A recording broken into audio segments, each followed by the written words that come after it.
Sorry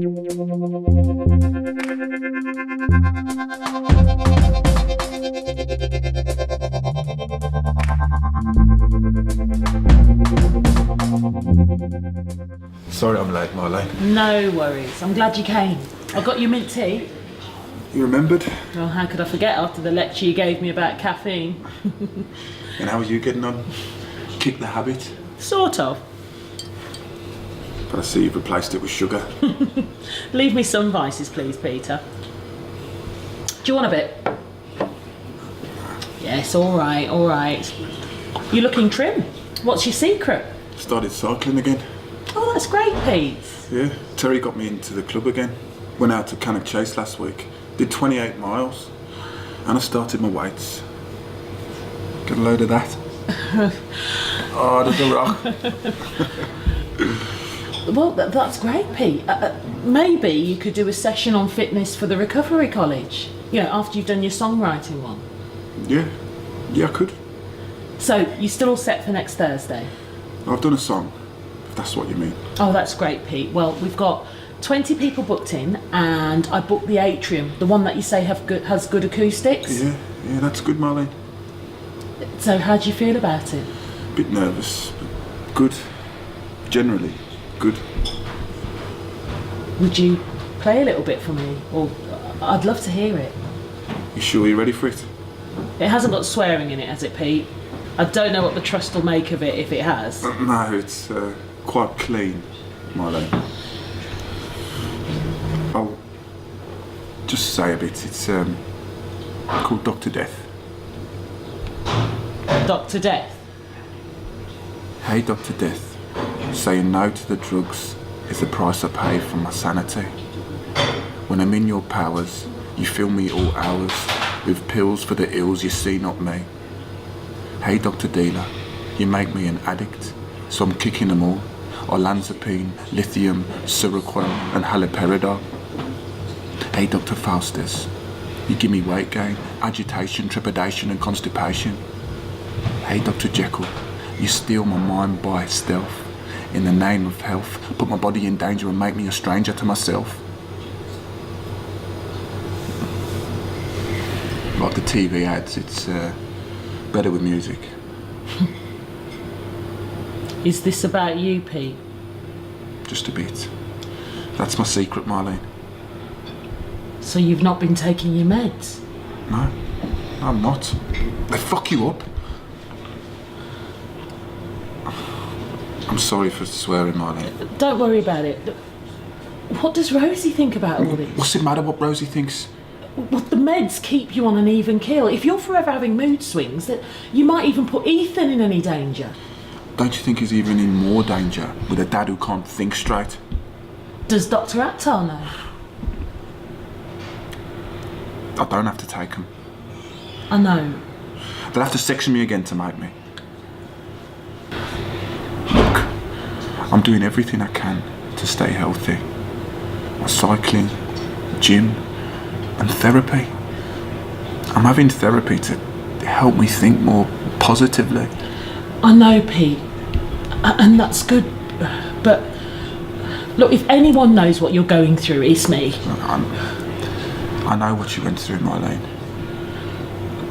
But things are different now. The drugs are so much better. I know the side effects can be hard to cope with, but after a few weeks, they do settle down, and if they don't, then they'll change them. Trust Dr. Akhtar, he's a good doctor. So you don't think I should do the session? No, just not that song. I mean, what about that lovely one you did when Ethan was born? But this song, Marlene, it's about my recovery. Your recovery, or your recovery as you see it. But it's your song, and you're entitled, but what?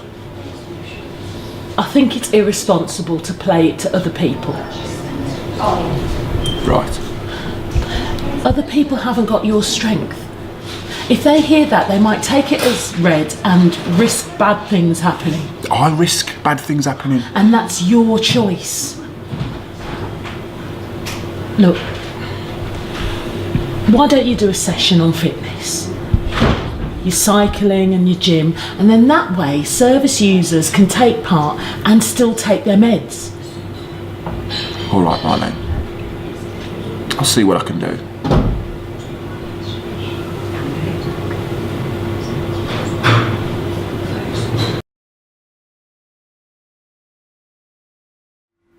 I feel for Pete. I really do. Of course I know what he's going through. I was in hospital in the late 1990s. Not one of the modern places that they have now.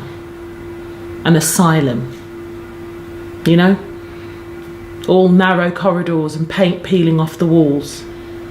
And yes, they did pump me full of terrible drugs.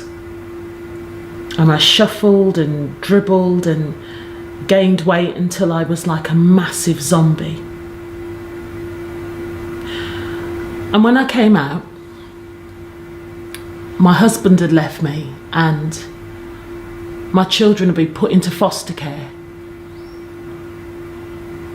So I tried to take my own life. And they sent me straight back to Rubery. Two things saved me.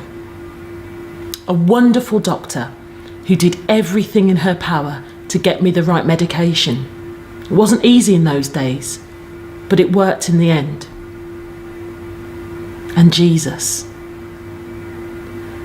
One morning, in the early hours, Jesus came to me and he held me.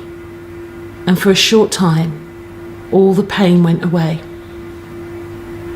Doreen, another service user, took me to church a few weeks later, and I've been going ever since. A few years later, I was speaking to a woman at church and I asked her what she did, and she told me that she was an activity worker for the Mental Health Trust. And I asked her how she got into it, and well, here I am. Best job I've ever had. You can really see how things like music and drama can really help people in their recovery, especially creative, intelligent people like Pete. I never talk about my faith unless people ask me. And I never talk about what meds people are on. It's not my place. Until now. And I don't want to lose Pete's trust, but I think I should have a word with Dr. Akhtar. Don't I owe it to his wife and child? And to him? It could save his life.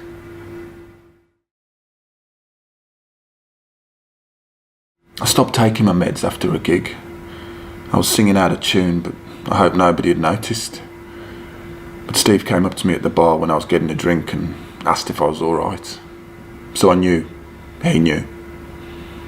I had to leave the band after that. I couldn't go back. Steve's a good bloke, but he's a perfectionist. The band always comes first. But it wasn't just a gig. I couldn't read or write either. I spent most of my time asleep or eating. I had this raging appetite. So of course I got as big as a house. I got a picture of me back then, and I look about 40 when I'm only 28. Rosie said she didn't mind me getting fat. I was easier to live with, and I was good with Ethan, but I wasn't good with myself, if you get my meaning. I started reading stuff online, articles, blogs, posts, organisations like the 3Ps or 3Cs or whatever, all about managing being bipolar without the drugs. They all said the same thing. Give up the meds and get your mind back. Look at Charles Dickens and William Blake and Tchaikovsky. They were manic, just like me. What a loss to the world that would have been if you'd put them on antipsychotics. They say that drugs are better now, but I'm not convinced. I read this one article and it said, mental illness happens when bad things happened in your childhood. Well, that's me, that is. My dad knocked me about and my mum put me up for adoption. It said, have therapy. Look your past in the face, and then you'll be able to face your present and the future. And all this stuff about how you risk doing harm to yourself and others. So it's true. They're giving you drugs so you're no risk to them. Marlene's a lovely woman. She really has helped me. But I know when push comes to shove, she'll toe the trust line. So I am willing to compromise. I'll do a cycling workshop.